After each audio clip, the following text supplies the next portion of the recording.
Accessing records, a tutorial for Ancestry Library Edition. What do I need to share and access records? You'll need access to an institution, such as a public library, that provides access to the Ancestry Library Edition databases. You will also need access to one of their computers, their network, or their single sign-on privileges. You'll also need the names of one or more ancestors and a location they might have lived in, a laptop, tablet, or smartphone connected to the internet, and a personal email account that you have access to. You may also want access to a printer, and if you're using single sign-on, you'll also need your institutional login information. Hi again, this is Kate, and I am back to tell you how to go about accessing these documents that you have been sending yourself from Ancestry Library so you can view them at home. Now, just a quick recap, I found a record of my great-grandmother in this case. It has this really nifty scanned image of a census record. I want to send it to myself. So I have now clicked send a document. I have typed in my email. I have sent it. I have had success. Hooray.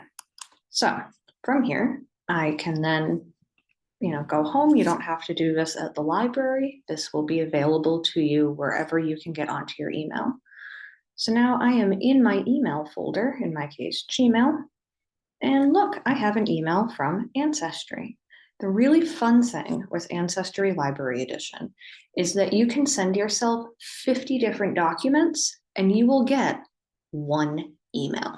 That's right, they do not email bomb and just lock up your entire inbox. You will get one email that you can then go into. And look, a new entry has been posted on your discovery page. And then you want to click this down here that says view your discoveries. Hooray. So now I am in a page titled My Discoveries. And look, it has sent me all of the different documents all in one handy location. You may be looking at these going, but Kate, it looks as though you sent yourself the same thing 5 separate times. That's because I did. But if you look down here, there's another one, George Dodson, my great-grandfather, incidentally, that I emailed this to myself on October 11th from the Holyoke Public Library. All these others are from today, October 18th, also the Holyoke Public Library. But this means that you do not have a time limit on when you go home and go to check these documents. They will be there, they will be waiting for you, and you can do with them what you will. Now, if I want to see this image, I'm going to go ahead and click download.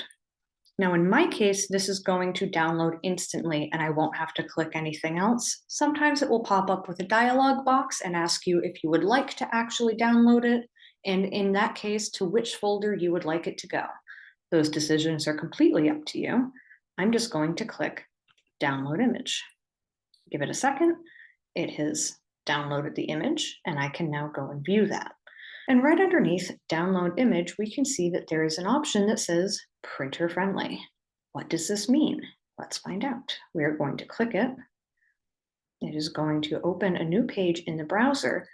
And in this case, instead of sending me the actual scanned image of that census record from, I believe it was 1950, what it has sent me is a transcribed version that has all of the same information, but typed in a very clear, very plain spreadsheet so that I can then print this without having to go through and decipher anybody's handwriting or deal with any discoloration issues on old documents, or in some cases, just poor scanning quality, poor upload quality, all sorts of things. So if I just want that information and I don't necessarily want to see the entire scanned document as it was written in 1950, I can click printer friendly and look at this lovely typed out spreadsheet.